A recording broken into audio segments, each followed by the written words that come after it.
Flyers tonight, and you can listen to that game right here on 97.3 ESPN as they take on the 10-8-1 Florida Panthers. Flyers making a couple of line changes. A lot of storylines always with this team, it seems like. As Florida coming off a hot road trip, too. They won a lot of games against good teams. 8-3 Philadelphia, 10-8-1 Florida. That's here on 97.3. Steve Coates will have the call with Tim Saunders right here on 97.3. Coatesy, welcome back. Gentlemen, how are you this afternoon? We're doing well. I'm still trying to get PT to have crabs with me. It doesn't seem like it's going to happen, and I know I can't count on you since you're in Florida where the seafood's pretty good, but you'll get to see an interesting game tonight. Florida, 21 points after 19 games. This is a team that went on to win the Atlantic Division last year, and then you got the Flyers who were just 3-4-1 on the road, but they had that 3-0 loss to Tampa, so getting away from home might help them out a little bit. First of all, Michael, I got to make a comment about the dinner. What excuse could Pete Thompson have for not eating? It comes from the ocean. What kind of excuse I understand is that? Yeah, it really is sad. But when you take a look at the Florida team, we're still struggling with that.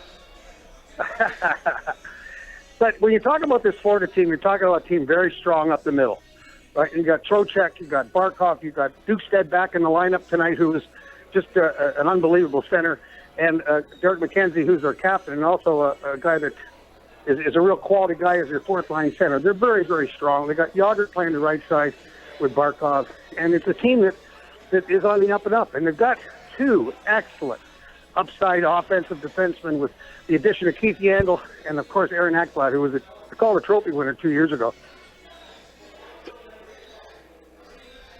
Talking with Steve Coates here, and you talk about the young guys. The Flyers have their own, Konechny and Provorov, and obviously that core that they've had, Giroux, Schenn, Simmons, Voracek.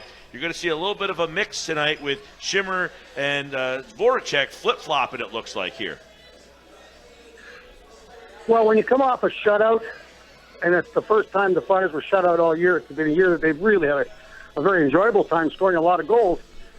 You look for some kind of offensive spark, and it doesn't hurt any time to go back to that real strong, and it's a combination you know you're going to get some success with. That's with Giroux in the middle and Jake Voracek on the right. So Simmons goes back to play with Couturier and Konechny, and then Giroux will be in the middle between Voracek and Schenn.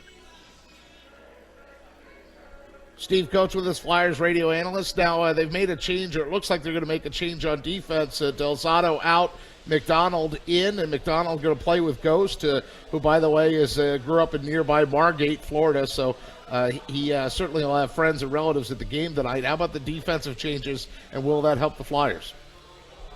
Well, remember, Del Zotto's only played 7 games, and when you come back after an injury like that, to be honest with you, he missed 40 games going back to last year. So I think you hit a wall where you're really good, you feel good, and then all of a sudden you hit a wall. And I think that's what happened to Del Zotto. So what Del Zotto's going to go through tonight, Goss's Bear did last week. Where, you're not playing well, you're going to sit down because there has to be accountability. So when you take a look, everybody said, well, Flyers have 8 defense. So how are they going to move all these people around? Where are they going to find spots for them? Well, lack of, let's say, accomplishment and injuries, it's rotating 8 defensemen so far this year hasn't been that bad. How about in net, Coatsy? Because at some point, either tonight or it looks like the rookie Anthony Stolarz will play. Probably Steve Mason, I would presume, tonight, Stolarz tomorrow. But what do you expect to see when Stolarz finally does step in the net? Well, I think he's going to be a really good goalie in this league. When it happens, I have no idea. I mean, he had a real good record in the American Hockey League with the Lehigh Valley Phantoms. He's a big, athletic guy. So you got the combinations of size and the ability to be able to stop the puck. When it's going to happen, I don't know, because we assume that, well, it's a back-to-back, we're going to have to play the other goaltender. But, this is a tough road trip. This is a road trip they need to win both games. We can't, or the Flyers can't continue to go the other way in this schedule, because it just gets tougher and tougher once Christmas comes around. So in saying that, you've got to be able to put wins together. You got two really tough teams. So do you make that decision to put him in, or do you stick with the guy that basically is your number one guy and the guy that's got to carry you right now and be your best player? Steve Coates, Flyers Radio Network tonight with Tim Saunders. You'll hear the game right here on 97.3 ESPN. Puck drops at 7:30, a little later start down there in Florida. And the Flyers power play, second in the NHL, but 0 for 10 the last 3 games. You've seen these ups and downs all the time. What do you attribute this little funk? Because this is a team that's been one of the top, 3 or 4 in the NHL when it comes to the power play. Well, I think you have to take a look at the power play in any given day where it's an emotional roller coaster. Some days it's good, some days it's bad. It's a lot about a rhythm. It's a lot about luck. It's a lot about being in the right spot. And it has a lot to do with the teams you faced. The other night against Tampa Bay, obviously the power play didn't do very well. And you've got to give credit to the Tampa Bay Lightning, the way they defend. I mean, they really pursued the puck. And that's kind of something that this power play's really had a struggle with over the last few years as long as they've been together. When you get pressure, when they're pursuing the puck right off the bat, you don't have time to think. When you don't have time to sit back and pass that puck in the perimeter, they don't react as well as they do when they don't get pressure. So the other night's a perfect example where the power play went 0 for, I forget how many it was, 0 for 5, and they don't score any goals. And a lot of wins this year came on the power play. So there's two things here. The power play didn't function very well, and they've got to score more 5-on-5. That's a big, big situation right now. It's 5-on-5 scoring. Yeah, Coach, because without the power play really going the last couple of games, it seems that when this team is 5-on-5, they haven't shown that they are capable of winning games at the 5-on-5 level. So it almost seemed like early in the year they needed those power plays to propel them to victory. Yeah, 5-on-5. If you're going to be successful in the long run, you have to score on the 5-on-5. You have to be able to go out there and understand that when you're playing even, because there's nights where you're only going to have 1 or 2 power plays, maybe even 1 power play. So if you're not scoring on 5-on-5, your chances of winning hockey games aren't very good. So, guys like Claude Giroux, who's got a lot of power play points, Jake Voracek, a lot of power play points, but we got to get back to getting out of the minuses. We've got a lot of big players.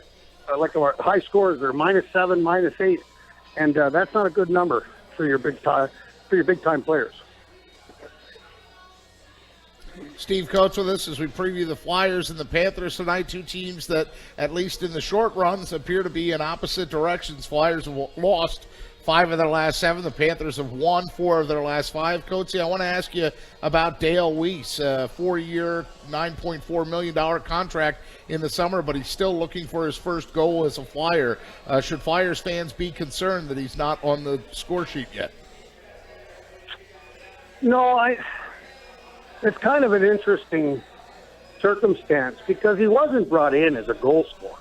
I mean, I think his number 1 year was with the Montreal Canadiens where he scored 14 goals with a minimum of assists. I mean, he's a 3rd line, 4th line right winger.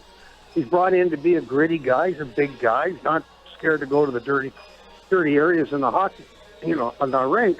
But I think that this is an 82-game schedule. You always look to when they move a player, sometimes it takes them a little bit longer to acclimatize themselves, accustom themselves to the new environment.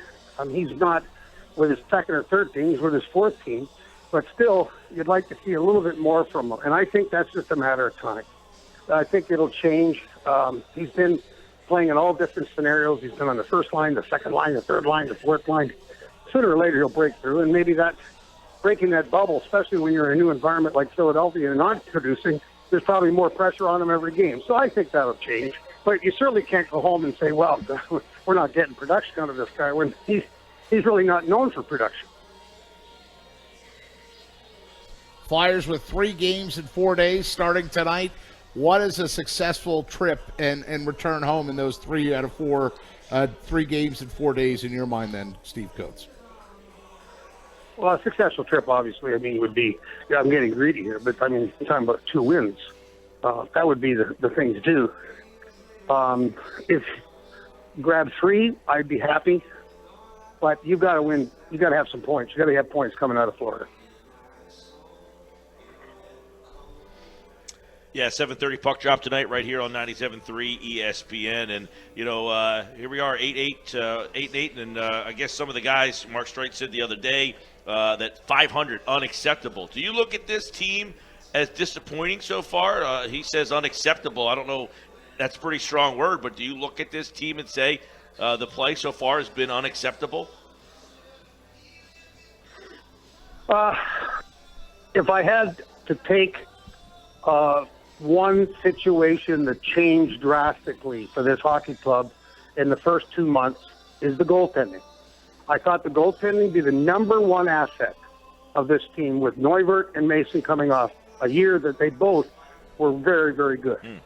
So that hasn't happened. How many games have we lost? I would say that we might have lost 5 games due to our goaltender. Saying that would certainly change the perception, well, not even a perception, about where they are in the standings. So what I thought was going to be a strong thing has turned out to be exactly opposite in this short time, but I think it'll change. But to say unacceptable, I mean, that's a pretty strong comment. They're 500. They're not in last place.